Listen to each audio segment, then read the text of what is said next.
ನಮಸ್ಕಾರ ನನ್ನ ಎಲ್ಲ ಪ್ರೀತಿಯ ತೆರಿಗೆದಾರರಿಗೆ ಹಾಗೂ ಸ್ನೇಹಿತರಿಗೆ. ಮೊಟ್ಟ ಮೊದಲನೆಯ ಬಾರಿಗೆ ಇನ್ಕಮ್ ಟ್ಯಾಕ್ಸ್ ಬಿಲ್ 2025ನ ಹೈಲೈಟ್ಸ್ನ ನಾನು ಕನ್ನಡದಲ್ಲಿ ನಿಮಗೆಲ್ಲರಿಗೂ ಕೊಡ್ತಾ ಇದ್ದೀನಿ. ಹಾಗೆ ನನ್ನ ಈ ಪ್ರಯತ್ನಕ್ಕೆ ನಿಮ್ಮೆಲ್ಲರ ಸಪೋರ್ಟ್ ಹಾಗೆ ಬೆಂಬಲ ಇರಲಿ ಅಂತ ಕೇಳ್ಕೊಳ್ತಾ, ಯಾರೆಲ್ಲ ಇನ್ನೂ ನನ್ನ ಚಾನಲ್ನ ಸಬ್ಸ್ಕ್ರೈಬ್ ಮಾಡಿಲ್ಲ ಹಾಗೆ ಸಬ್ಸ್ಕ್ರೈಬ್ ಮಾಡ್ಕೊಳ್ಳಿ. ವಿಡಿಯೋ ಇಷ್ಟ ಆದರೆ ಲೈಕ್ ಮಾಡಿ, ಕಮೆಂಟ್ ಮಾಡಿ, ಶೇರ್ ಮಾಡಿ, ಹಾಗೆ ಬೆಲ್ ಐಕನ್ ಪ್ರೆಸ್ ಮಾಡೋದನ್ನು ಮರಿಬೇಡಿ. ಯಾಕಂದರೆ ನಾನು ಮಾಡೋವಂಥ ಎಲ್ಲ ಹೊಸ ವೀಡಿಯೋಗಳ ನೋಟಿಫಿಕೇಷನ್ ತಕ್ಷಣ ನಿಮಗೆ ಬರುತ್ತೆ. ಸೊ ದ್ಯಾಟ್ ನೀವು ಯಾವುದೇ ನನ್ನ ಹೊಸ ವೀಡಿಯೋಗಳನ್ನು ಮಿಸ್ ಮಾಡ್ಕೊಳ್ಳೋದಿಲ್ಲ. ವಿಡಿಯೋನ ತಪ್ಪದೆ ಕೊನೆವರೆಗೂ ನೋಡಿ, ಸಂಪೂರ್ಣ ಮಾಹಿತಿಯನ್ನು ಕೊಡ್ತೀನಿ. ಗುರುವಾರ ಲೋಕಸಭೆಯಲ್ಲಿ ಇನ್ಕಮ್ ಟ್ಯಾಕ್ಸ್ ಬಿಲ್ 2025 ಮಂಡನೆ ಆಗಿದೆ, ಹಾಗೆ ಅಂಗೀಕಾರ ಕೂಡ ಆಗಿದೆ. ಇದು ವಿಜಯ ಕರ್ನಾಟಕದಲ್ಲಿ ನಿನ್ನೆ ಬಂದಿರುವಂತಹ ಆರ್ಟಿಕಲ್. ಆದಾಯ ತೆರಿಗೆ ಕಾಯ್ದೆ 1961ಕ್ಕೆ ಪೂರಕವಾಗಿ ಕೆಲವು ಸೆಕ್ಷನ್ ಬದಲಾವಣೆ, ಸೆಕ್ಷನ್ಗಳ ಅಂದರೆ ಸೆಕ್ಷನ್ ನಂಬರ್ಗಳು ಬದಲಾವಣೆ ಆಗಿದೆ. ಅಂದರೆ ಫಾರ್ ಎಕ್ಸಾಂಪಲ್ ಹೇಳೋದಾದ್ರೆ ಸೆಕ್ಷನ್ 87A ಇತ್ತು, ಇನ್ಕಮ್ ಟ್ಯಾಕ್ಸ್ ರಿಬೇಟ್ ಕ್ಲೈಮ್ ಮಾಡ್ತಿದ್ದು. ಹೊಸ ಬಿಲ್ ಇನ್ಕಮ್ ಟ್ಯಾಕ್ಸ್ ಬಿಲ್ 2025 ಇದನ್ನು ಸೆಕ್ಷನ್ 156 ಅಂತ ನೀವು ರೆಫರ್ ಮಾಡ್ಬೋದು. ಈ ಥರ ಸೆಕ್ಷನ್ಗಳ ಅದಲು ಬದಲು ಆಗಿದೆ. ಹಾಗೆ ಭಾಷೆ ಸರಳೀಕರಣ ಖಂಡಿತವಾಗಿ ಒಪ್ಕೊಳ್ಳುವಂಥ ಮಾತೆ. ಸಿಂಪಲ್ ಆ್ಯಂಡ್ ಈಸಿ ಅಂಡರ್ಸ್ಟ್ಯಾಂಡಿಂಗ್ ಆಗಿದೆ. ಹಾಗಂತ ಕತೆ ಪುಸ್ತಕದ ಥರ ಓದ್ಬೋದು ಆ ಥರ ಇರುತ್ತೆ ಅಂತ ಎಕ್ಸ್ಪೆಕ್ಟ್ ಮಾಡೋಕ್ಕಾಗಲ್ಲ. ಯಾಕೆಂದರೆ ಎಲ್ಲ ರೆವಿನ್ಯೂ ಲಾಗಳು ಸ್ವಲ್ಪ ಕ್ಲಿಷ್ಟವಾಗಿ ಇರುತ್ತೆ, ಅಂದರೆ ಕಷ್ಟಕರವಾಗಿ ಇರುತ್ತೆ. ಸೊ ನಾವೆಲ್ಲ ಪ್ರೊಫೆಷ್ನಲ್ಗಳು ಆಲ್ರೆಡಿ ಬಹಳಷ್ಟು ಸರ್ತಿ ಓದಿದ್ದೀವಿ, ಕೇಸ್ ಸ್ಟಡಿಗಳನ್ನು ನೋಡಿರ್ತೀವಿ, ಇಂಟರ್ಪ್ರಿಟೇಷನನ್ನು ಮಾಡಿರ್ತೀವಿ. ನಮಗೆ ಇದು ಬಹಳ ಸುಲಭ ಆಗುತ್ತೆ.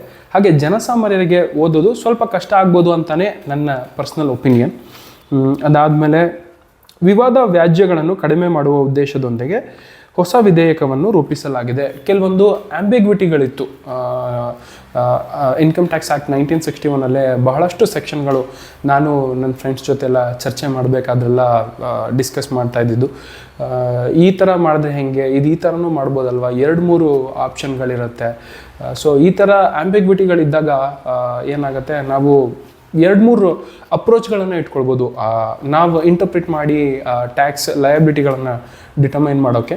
ಸೊ ಆಗ ಏನಾಗುತ್ತೆ, ಇನ್ಕಮ್ ಟ್ಯಾಕ್ಸ್ ಡಿಪಾರ್ಟ್ಮೆಂಟಿಂದ ಒಂದು ಟೈಪ್ ಡಿಟರ್ಮಿನೇಷನ್ ಇರುತ್ತೆ, ನಮ್ಮ ಕಡೆಯಿಂದ ಒಂದು ಟೈಪ್ ಆಫ್ ಕಂಪ್ಯೂಟೇಷನ್ ಇರುತ್ತೆ ಇನ್ಕಮ್ ಟ್ಯಾಕ್ಸ್ ಲಯಬಿಲಿಟಿ ಮಾಡಬೇಕಾದ್ರೆ. ಸೊ ಆವಾಗ ಏನಾಗುತ್ತೆ, ನಮಗೆ ಟ್ಯಾಕ್ಸ್ ಡಿಮ್ಯಾಂಡ್ ಬರುವಂಥ ಸಾಧ್ಯತೆಗಳು ಜಾಸ್ತಿ ಇರ್ತಾಯಿತ್ತು. ಅಂಥ ಟೈಮಲ್ಲಿ ಅಂದರೆ ಕಮಿಷನರ್ ಲೆವೆಲ್ಗೆ ಅಪೀಲ್ ಮಾಡೋದಾಗಲಿ, ಟ್ರಿಬ್ಯುನಲ್ಗೆ ಹೋಗೋದು, ಹೈಕೋರ್ಟ್ಗೆ ಹೋಗೋದು, ಸುಪ್ರೀಂ ಕೋರ್ಟ್ಗೆ ಹೋಗೋದು, ಈ ಥರ ಕೇಸ್ಗಳು ಬಹಳಷ್ಟು ಆಗ್ತಾಯಿತ್ತು. ಸೊ ಇದನ್ನು ಅವಾಯ್ಡ್ ಮಾಡೋದು ಇನ್ಕಮ್ ಟ್ಯಾಕ್ಸ್ ಬಿಲ್ 2025ನ ಒಂದು ಪ್ರಮುಖ ಉದ್ದೇಶ. ಹಾಗೆ ಪ್ರತಿಪಕ್ಷಗಳ ಸದಸ್ಯರ ವಿರೋಧದ ನಡುವೆಯೂ ಧ್ವನಿಮತದ ಮೂಲಕ ವಿಧೇಯಕ ಮಂಡನೆಗೆ ಲೋಕಸಭೆಯಲ್ಲಿ ಒಪ್ಪಿಗೆ ನೀಡಲಾಯಿತು. ನೋಡಿ, ಯಾವುದೇ ಒಂದು ಬಿಲ್ ಆ್ಯಕ್ಟ್ ಆಗಬೇಕು ಅಂತ ಅಂದರೆ ಅಥವಾ ಲಾ ಆಗಬೇಕು ಅಂತ ಅಂದರೆ ಒಂದು ಲೋಕಸಭೆ, ರಾಜ್ಯಸಭೆ ಎರಡರಲ್ಲೂ ಅಂಗೀಕಾರ ಆಗಬೇಕು. ಹಾಗೆ ರಾಷ್ಟ್ರಪತಿಗಳ ಸಿಗ್ನೇಚರ್ ಬೀಳಬೇಕು ಬಿಲ್ಗೆ, ಆಗ ಬಿಲ್ ಬಂದು ಆ್ಯಕ್ಟ್ ಆಗುತ್ತೆ. ಸೊ ಈಗ ಸದ್ಯಕ್ಕೆ ಲೋಕಸಭೆಯಲ್ಲಿ ಅಂಗೀಕಾರ ಆಗಿದೆ. ಹಾಗೆ ಕರಡು ವಿಧೇಯಕ ಸಮಗ್ರ ಅಧ್ಯಯನ ಹಾಗೂ ಪರಾಮರ್ಶಿಸಲು ಹಣಕಾಸು ಇಲಾಖೆಗೆ ಸಂಬಂಧಿಸಿದ ಸಂಸದೀಯ ಸ್ಥಾಯಿ ಸಮಿತಿಗೆ ಒಪ್ಪಿಸುವಂತೆ ಸ್ಪೀಕರ್ ಓಂ ಬಿರ್ಲಾ ಅವರಿಗೆ ಶಿಫಾರಸು ಮಾಡಿದರು. ಓಕೆ, ನೋಡಿ, ಈಗ ಹೊಸ ಬಿಲ್ ಬಂದು the income tax bill 2025. So ಈಗ ಎಕ್ಸಿಸ್ಟಿಂಗ್ ಇರುವಂಥ ಆ್ಯಕ್ಟ್ ಬಂದು ಇನ್ಕಮ್ ಟ್ಯಾಕ್ಸ್ ಆ್ಯಕ್ಟ್ 1961. 1961ನಲ್ಲಿ ಇದಕ್ಕೆ ಎಫೆಕ್ಟಿವ್ ಆಗಿ ಬಂದಿರುವಂಥ ಆ್ಯಕ್ಟ್ ಇದು ಇನ್ಕಮ್ ಟ್ಯಾಕ್ಸ್ ಆ್ಯಕ್ಟ್ 1961. ಅಂದರೆ ಅದಕ್ಕೆ ಮೊದಲು ಇನ್ಕಮ್ ಟ್ಯಾಕ್ಸ್ ಯಾರೂ ಕಟ್ತಾನೆ ಇರಲಿಲ್ವಾ, ಅಂದರೆ ನಮಗೆ ಸ್ವಾತಂತ್ರ್ಯ ಬಂದಿದ್ದು 1947. ಅಲ್ಲಿಂದ 1961 ಯಾರಿಗೂ ಟ್ಯಾಕ್ಸೇ ಕಟ್ತಾ ಇರಲಿಲ್ವ ಅಂತಂದರೆ ಇಲ್ಲ, ಟ್ಯಾಕ್ಸ್ ಆವಾಗಲೂ ಕೂಡ ಕಲೆಕ್ಟ್ ಮಾಡ್ತಾಯಿದ್ರು. ಆಗ IT ಆ್ಯಕ್ಟ್ 1922 ಎಕ್ಸಿಸ್ಟೆನ್ಸಲ್ಲಿತ್ತು. ಅಂದರೆ ಬ್ರಿಟಿಷರು ಮಾಡಿದಂತಹ ಕಾಯ್ದೆ, ನಮಗೆ ಸ್ವಾತಂತ್ರ್ಯ ಬರೋಕ್ಕೆ ಮುಂಚೆ ಇದ್ದಂಥ ಕಾಯ್ದೆ ಅದೇ ಕಂಟಿನ್ಯೂ ಆಗಿತ್ತು ಸ್ವಾತಂತ್ರ್ಯ ಬಂದ ಮೇಲೂ ಕೂಡ. 1961 ಆ್ಯಕ್ಟನ್ನು ಸಿಂಪ್ಲಿಫೈ ಮಾಡಿ ಒಂದಷ್ಟು ಬದಲಾವಣೆಗಳನ್ನು ತಂದು ಎಕ್ಸಿಸ್ಟೆನ್ಸ್ಗೆ ಅಂತ ತಂದಿದ್ದಂಥ ಆ್ಯಕ್ಟ್, ನಾವು ಪ್ರೀತಿಯಿಂದ ಕರೀತಾ ಇದ್ದಿದ್ದಂತಹ act income tax act 1961. So ಈಗ ಅದನ್ನು ಇನ್ನಷ್ಟು ಸರಳೀಕರಣ ಮಾಡಬೇಕು ಅಂತ ಬಂದಿರುವಂತಹ bill income tax bill 2025. So ಈ ಬಿಲ್ ಏನಾದರೂ ರಾಜ್ಯಸಭೆ ಲೋಕಸಭೆ ಎರಡರಲ್ಲೂ ಈಗ ಪಾಸಾಗಿ ಪ್ರೆಸಿಡೆಂಟ್ ಅಕ್ಸೆಪ್ಟ್ ಮಾಡಿದ್ರು ಅಂತಂದರೆ ಈಗ ನೆಕ್ಸ್ಟು ಇನ್ಕಮ್ ಟ್ಯಾಕ್ಸ್ ಆ್ಯಕ್ಟ್ 2025 ಆಗಿ ಬರುತ್ತೆ. ಆ್ಯಂಡ್ ಇದು ಯಾವಾಗಲಿಂದ it is effective from 1st April 2026.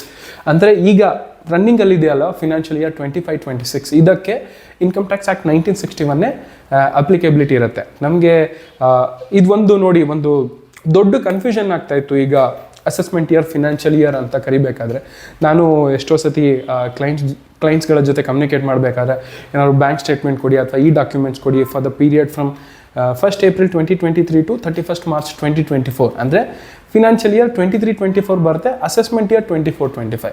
So ಈ ಥರ ಹೇಳಿದಾಗ ಕೇಳಿಸ್ಕೊತಿದ್ದಾಗೆ ಕನ್ಫ್ಯೂಷನ್ ಆಗುತ್ತೆ ಅವ್ರಿಗೆ. ಏನು ಗುರು ಇದು ಏನೇನೋ ಹೇಳ್ತಿದ್ದ ನೀವು, ನಮಗೇನು ಅರ್ಥ ಆಗ್ತಿಲ್ಲ ಸರ್ ಅನ್ನೋಂಥ ಉದಾಹರಣೆಗಳು ಸಾಕಷ್ಟಿತ್ತು. ಎಷ್ಟೋ ಕ್ಲೈಂಟ್ಸ್ಗಳಿಗೆ ಅರ್ಥನೂ ಆಗ್ತಾ ಇರಲಿಲ್ಲ. ನಾವು ಅದನ್ನು ಅರ್ಥ ಮಾಡಿಸೋದು ಒಂದು ಕಷ್ಟದ ಕೆಲಸ ಆಗ್ತಾಯಿತ್ತು. ಅದನ್ನು ಮತ್ತೆ ವಾಟ್ಸಪ್ಪಲ್ಲಿ ಆ ಪೀರಿಯಡನ್ನು ಮೆನ್ಷನ್ ಮಾಡಿ ಇಂತಿಂಥ ಡಾಕ್ಯುಮೆಂಟ್ಗಳನ್ನು ಕಳಿಸಿ ಅಂತ ಕೇಳೋದಿರ್ತಿತ್ತು.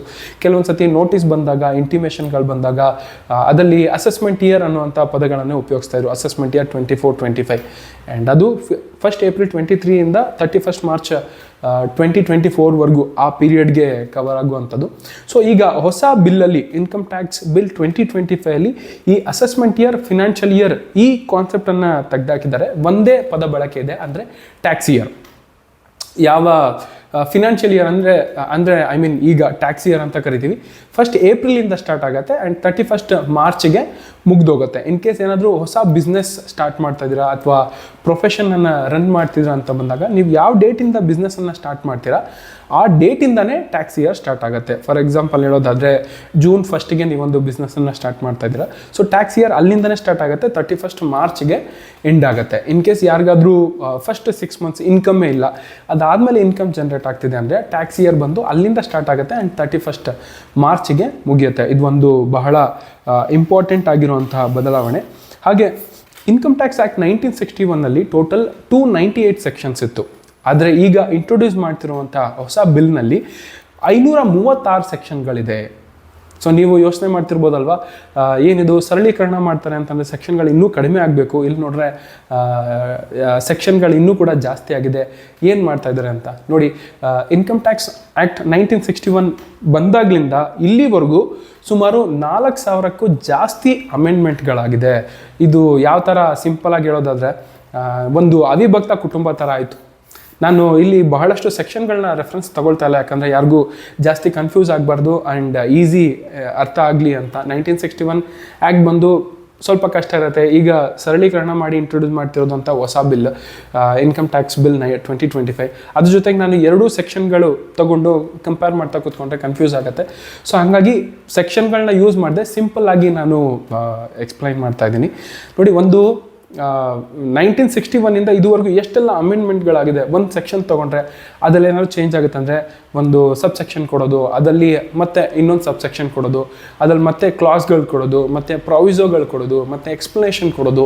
ಈ ಥರ ಒಂದು ಸೆಕ್ಷನ್ ತೊಗೊಂಡ್ರೆ ಅದು ತುಂಬ ಲೆಂತಿ ಇರ್ತಾಯಿತ್ತು ಹಾಗೆ ಅರ್ಥ ಮಾಡ್ಕೊಳ್ಳೋಕ್ಕೆ. ಆ ಸೆಕ್ಷನ್ಗಳ ಮಧ್ಯೆ ಇನ್ನೊಂದು ಸೆಕ್ಷನ್ಗಳ ರೆಫರೆನ್ಸ್ಗಳನ್ನ ಕೊಡ್ತಾಯಿದ್ರು. ಆ್ಯಂಡ್ ಇನ್ಕಮ್ ಟ್ಯಾಕ್ಸ್ ರೂಲ್ಸ್ ಕೂಡ ಇರೋದ್ರಿಂದ ಕೆಲವೊಂದು ಕಡೆ ಎಲ್ಲ ಆ್ಯಸ್ ಪ್ರಿಸ್ಕ್ರೈಬ್ಡ್ ಅಂತ ಕೊಟ್ಬಿಡ್ತಾಯಿದ್ರು.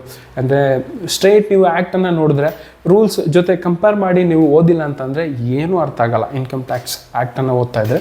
ಸೊ ಈಗ ಇನ್ಕಮ್ ಟ್ಯಾಕ್ಸ್ ಬಿಲ್ 2025 ಅಂತ ಬಂದಾಗ ಇದೊಂದು ಸಿಂಪಲ್ ಆಗಿದೆ, ಬಟ್ ಕಷ್ಟ ಅಂತ ಅಲ್ಲ, ಹಾಗೆ ಅಷ್ಟೇ ಈಸಿ ಅಂತನೂ ಅಲ್ಲ. ಓದಿ ಅರ್ಥ ಮಾಡ್ಕೊಳ್ಬೋದು. ಹಾಗೆ ಇನ್ನೂ ಕೆಲವೊಂದಷ್ಟು ಪಾಯಿಂಟ್ಗಳು ಹೇಳೋದಾದರೆ ಸ್ಯಾಲರಿ ಅಂತ ಬಂದಾಗ ಸ್ಯಾಲರಿ ಕಂಪ್ಯೂಟೇಷನ್ ಬಂದು ಒಂದು ಸೆಕ್ಷನಲ್ಲಿದ್ದರೆ ಈ ಎಕ್ಸಂಪ್ಷನ್ ಪ್ರಾವಿಷನ್ಸ್ಗಳೆಲ್ಲ ಸೆಕ್ಷನ್ 10 ಕವರ್ ಆಗಿಬಿಡ್ತಿತ್ತು. ಸೊ ಅವಾಗ ಏನಾಗ್ತಾಯಿತ್ತು, ಅಲ್ಲಿ ಒಂದು ಕಡೆ ಸ್ವಲ್ಪ ಓದಬೇಕಾಯ್ತು, ಇಲ್ಲೊಂದು ಸ್ವಲ್ಪ ಕಡೆ ಓದಬೇಕಾಯ್ತು. ಈಗ ಎರಡೂ ಕೂಡ ಒಂದೇ ಇನ್ಫಾರ್ಮೇಷನ್, ಅಂದರೆ ಒಂದೇ ಕಡೆ ಸ್ಯಾಲರಿ ಅಂತ ಬಂದಾಗ ಅದಕ್ಕೆ ಯಾವ ಥರ ಕಂಪ್ಯೂಟೇಷನ್ ಮಾಡಬೇಕು, ಅದಕ್ಕೆ ಯಾವ ಥರ ಡಿಡಕ್ಷನ್ಸ್ ಕ್ಲೇಮ್ ಮಾಡಬೇಕು, ಎಕ್ಸಂಪ್ಷನ್ಸ್ ಕ್ಲೇಮ್ ಮಾಡಬೇಕು, ಅದೆಲ್ಲ ಒಂದೇ ಪುಟದಲ್ಲಿ ಸುದೀರ್ಘವಾಗಿ ಬರುತ್ತೆ. ಸೊ ಯಾರಿಗೂ ಮಧ್ಯ ಓದಬೇಕಾದ್ರೆ ಬ್ರೇಕ್ ತಗೊಳ್ಳೋದಾಗಲಿ ಅಥವಾ ಬೇರೆ ಪುಟಗಳನ್ನು ತಿರುಗಿಸಿ ಓದೋದಾಗಲಿ ಈ ಥರ ಕಷ್ಟ ಇರಲ್ಲ ಆ್ಯಂಡ್ ಒಳ್ಳೆ ಇಂಟ್ರೆಸ್ಟ್ ಬರುತ್ತೆ. ಹಾಗೆ ನ್ಯೂ ರೆಜಿಮೆ, ಓಲ್ಡ್ ರೆಜಿಮ್. ಸೊ ಇದು ಬಂದಾಗ ಇದು ಆ್ಯಸ್ ಇಟ್ ಈಸ್ ಕಂಟಿನ್ಯೂ ಆಗ್ತಾಯಿದೆ. ಈವನ್ ಇನ್ಕಮ್ ಟ್ಯಾಕ್ಸ್ ಬಿಲ್ 2025 ಕೂಡ ಕೆಲವೊಬ್ಬರು ಎಸ್ಟಿಮೇಷನ್ಗಳನ್ನ ಕೂಡ ಮಾಡಿದರು. ಅಂದರೆ ಓಲ್ಡ್ ಟ್ಯಾಕ್ಸನ್ನು ಕಂಪ್ಲೀಟಾಗಿ ತೆಗೆದಾಕ್ಬಿಡ್ತಾರೆ, ನ್ಯೂ ಟ್ಯಾಕ್ಸ್ ರೆಜಿಮ್ ಮಾತ್ರ ಇರುತ್ತೆ ಅನ್ನೋ ಥರ ಎಲ್ಲ ಸ್ಪೆಕ್ಯುಲೇಷನ್ಸ್ ಇತ್ತು. ಸೊ ಆ ಥರ ಯಾವುದೇ ಬದಲಾವಣೆಗಳಾಗಿಲ್ಲ.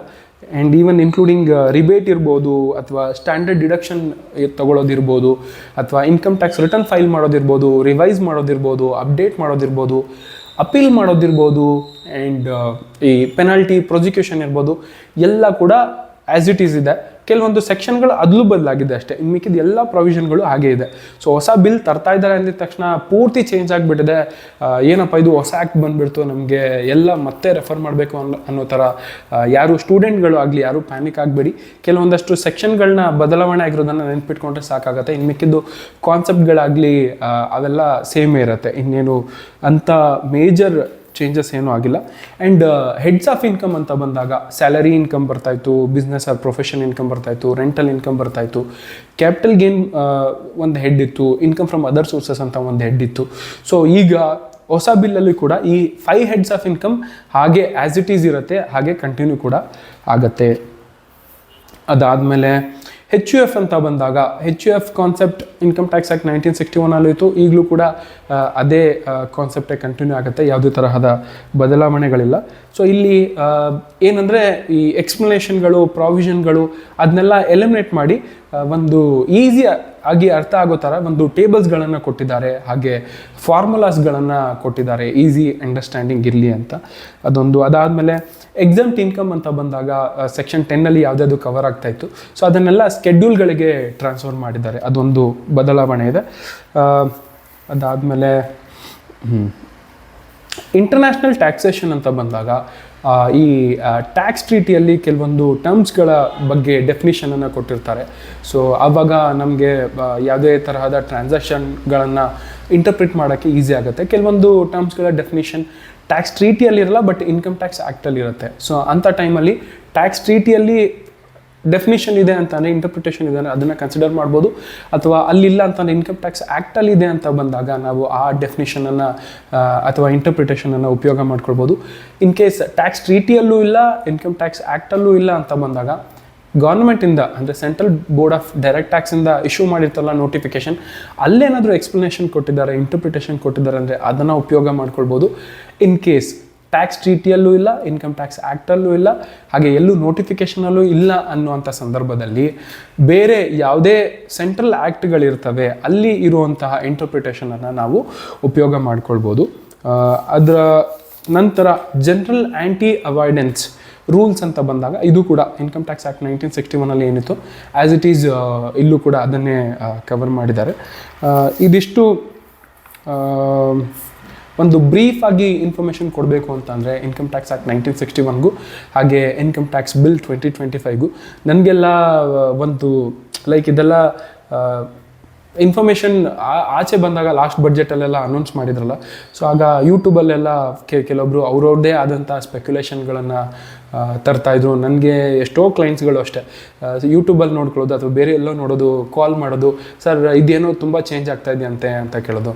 ನನಗೆ ಆಶ್ಚರ್ಯ ಆಗೋದು, ಇದು ಎಲ್ಲಿ ರೆಫರ್ ಮಾಡ್ತಾ ಇದ್ದೀರಾ ನೀವು, ನನಗೂ ಒಂದು ಲಿಂಕ್ ಕಳಿಸಿ ಅಂತ ನೋಡಿದಾಗ ಅದೆಲ್ಲ ಸ್ಪೆಕ್ಯುಲೇಷನ್ಸ್ಗಳಿರ್ತವೆ.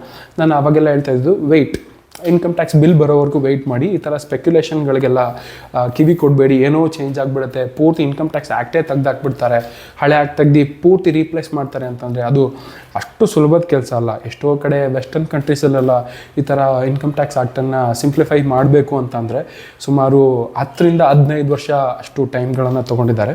ಹಾಗಾಗಿ ಇರೋ ಆ್ಯಕ್ಟನ್ನು ಇಷ್ಟು ಸರಳೀಕರಣ ಮಾಡಿರೋದು ಒಂದು ಖುಷಿ ವಿಷಯ ಆ್ಯಂಡ್ ಒಳ್ಳೆ ಇನಿಷಿಯೇಟಿವ್ ತೊಗೊಳ್ತಾ ಇದೆ. ಹಾಗೆ ಮುಂದಿನ ದಿನಗಳಲ್ಲಿ ನೆಕ್ಸ್ಟ್ ಬಡ್ಜೆಟಲ್ಲಿ ಅಥವಾ ಮುಂದಿನ ಬಡ್ಜೆಟ್ಗಳಲ್ಲೆಲ್ಲ ಹೊಸ ಹೊಸ ಅಪ್ಡೇಟ್ಗಳು ಬರ್ತಾ ಇರುತ್ತೆ. ಅದು ಕೂಡ ಇನ್ಕಮ್ ಟ್ಯಾಕ್ಸ್ ಆ್ಯಕ್ಟ್ 1961 ಥರನೇ ಬಲ್ಕಿ ಆಗ್ಬೋದು ಅನ್ನೋವಂಥದ್ದು ನನ್ನ ಪರ್ಸ್ನಲ್ ಒಪಿನಿಯನ್. ಹಾಗೆ ಇನ್ಕಮ್ ಟ್ಯಾಕ್ಸ್ ಆ್ಯಕ್ಟ್ ಇರೋ ಹಾಗೆ ಇನ್ಕಮ್ ಟ್ಯಾಕ್ಸ್ ರೂಲ್ ಕೂಡ ಮುಂದಿನ ದಿನಗಳಲ್ಲಿ ಬರುತ್ತೆ. ಹಾಗೆ ಇನ್ಕಮ್ ಟ್ಯಾಕ್ಸ್ ಆ್ಯಕ್ಟ್ ರೂಲ್ಸ್ ಎರಡೂ ಜೊತೆಲಿಟ್ಕೊಂಡು ಓದೋದು ಕೂಡ ತುಂಬ ರಿಕ್ವೈರ್ಮೆಂಟ್ ಇರುತ್ತೆ. ಹಾಗೆ ಸ್ಟೂಡೆಂಟ್ಗಳು ಅಂತ ಬಂದಾಗ ಯಾರೆಲ್ಲ ಎಕ್ಸಾಮ್ಗೆ ಪ್ರಿಪೇರ್ ಆಗ್ತಾ ಇದ್ದೀರಾ, ನೋಡಿ ನಾನು ಹೇಗೆ ಮತ್ತೆ ಎಲ್ಲ ಸ್ವಿಚ್ ಆಗಬೇಕು ಇನ್ ಕೇಸ್ ಅಟೆಂಪ್ಟ್ ಕ್ಲಿಯರ್ ಆಗಿಲ್ಲ ಅಂದರೆ ಹೊಸ ಆ್ಯಕ್ಟ್ ಜೊತೆ ಹೇಗೆ ಸ್ಟಡಿ ಮಾಡಬೇಕು ಅನ್ನೋ ಥರ ಏನು ಪ್ಯಾನಿಕ್ ಆಗಬೇಡಿ. ಆದಷ್ಟು ನೀವು ಈ ಹೊಸ ಆ್ಯಕ್ಟ್ ಅಪ್ಲಿಕೇಬಲ್ ಆಗೋದಕ್ಕೆ ಮುಂಚೆ ಯಾರಾದರೂ ಅಟೆಂಪ್ಟ್ಗಳು ಕೊಡ್ತಾರೆ ಕ್ಲಿಯರ್ ಮಾಡ್ಕೊಳ್ಳೋಕ್ಕೆ ಟ್ರೈ ಮಾಡಿ. ಇಲ್ಲ ಅಂತಂದರೆ ವೆಯ್ಟ್ ಮಾಡಿ. ಹೊಸ ಆ್ಯಕ್ಟ್ ಕೂಡ ಏನು ಅಷ್ಟಾಗಿ ಏನು ಕಷ್ಟ ಏನಿಲ್ಲ, ತುಂಬ ಸಿಂಪಲ್ ಆಗಿದೆ. ಬಹಳಷ್ಟು ಪ್ರಾವಿಷನ್ಸ್ಗಳಲ್ಲೆಲ್ಲ ಬಂದಾಗ ಏನೂ ಬದಲಾವಣೆಗಳಾಗಿಲ್ಲ. ಇದನ್ನು ನಾನು ಕೂಡ ರೆಫರ್ ಮಾಡಿದ್ದೀನಿ, ಹಾಗಾಗಿ ನಿಮಗೆ ಅಡ್ವೈಸ್ ಮಾಡ್ತಾ ಇರೋದು. ಏನು ಪ್ಯಾನಿಕ್ ಆಗುವಂಥ ನೆಸೆಸಿಟಿ ಇಲ್ಲ. ಹಾಗೆ ಟ್ಯಾಕ್ಸ್ ಪೇಯರ್ಸು ಕೂಡ ಏನೋ ಇವಾಗ ಸ್ಯಾಲ್ರಿ ಅಂತ ಬಂದಾಗ ನಮಗೋಸ್ಕರ ಭಾಳಷ್ಟು ಚೇಂಜಸ್ ತಂದುಬಿಟ್ಟಿರ್ತಾರೆ. ಅದನ್ನೆಲ್ಲ ಆ ಥರ ಎಲ್ಲ ಏನು ಎಕ್ಸ್ಪೆಕ್ಟೇಷನ್ ಇಟ್ಕೊಳ್ಳೋದು ಬೇಡ. ಆ್ಯಸ್ ಇಟ್ ಈಸ್ ಇಲ್ಲೂ ಕೂಡ ಕವರ್ ಆಗಿರುತ್ತೆ. ನೋಡೋಣ ಮುಂದಿನ ಬಡ್ಜೆಟ್ಗಳಲ್ಲಿ ಏನೇನೆಲ್ಲ ಅಪ್ಡೇಟ್ಗಳನ್ನು ತರ್ತಾರೆ ಅಂತ. ಹಾಗೆ ಸೊ ಇದೊಂದು ನನ್ನದೊಂದು ಹೊಸ ಪ್ರಯತ್ನ ಇತ್ತು ಕನ್ನಡದಲ್ಲಿ ವಿಡಿಯೋವನ್ನು ಮಾಡುವಂಥದ್ದು. ಬಹಳಷ್ಟು ಕಡಿಮೆ ವಿಡಿಯೋಗಳಿದೆ ಈ ಥರ ಇನ್ಕಮ್ ಟ್ಯಾಕ್ಸ್ ಬಿಲ್ಲನ್ನು ಎಕ್ಸ್ಪ್ಲೈನ್ ಮಾಡೋದು. ನಿಮ್ಮ ಸಪೋರ್ಟ್ ಹೀಗೆ ನನ್ನ ಮೇಲೆ ಇರಲಿ ಅಂತ ಕೇಳ್ಕೊಳ್ತಾ, ನಿಮ್ಮಲ್ಲಿ ಏನಾದರೂ ಕ್ವೆಶ್ಚನ್ಸ್ಗಳಿತ್ತು ಅಂತ ನೀವು ಕಮೆಂಟಲ್ಲಿ ಮೆನ್ಷನ್ ಮಾಡ್ಬೋದು. ಹಾಗೆ ನನ್ನ ವಾಟ್ಸಪ್ ನಂಬರನ್ನು ಡಿಸ್ಕ್ರಿಪ್ಷನಲ್ಲಿ ಮೆನ್ಷನ್ ಮಾಡಿದ್ದೀನಿ. ನಿಮಗೇನಾದರೂ ನಿಮ್ಮ ಕ್ವಶನ್ ಏನಾದರೂ ಕಾನ್ಫಿಡೆನ್ಷಿಯಲ್ ಆಗಿದೆ ಅಂತಂದರೆ ನೀವು ನನಗೆ ವಾಟ್ಸಪ್ ಮೆಸೇಜ್ ಕೂಡ ಡ್ರಾಪ್ ಮಾಡ್ಬೋದು. ನಮ್ಮ ಕರ್ನಾಟಕ, ನಮ್ಮ ಕನ್ನಡ, ನಮ್ಮ ಹೆಮ್ಮೆ. ಜೈ ಹಿಂದ್, ಜೈ ಕರ್ನಾಟಕ. ನಮಸ್ಕಾರಗಳು.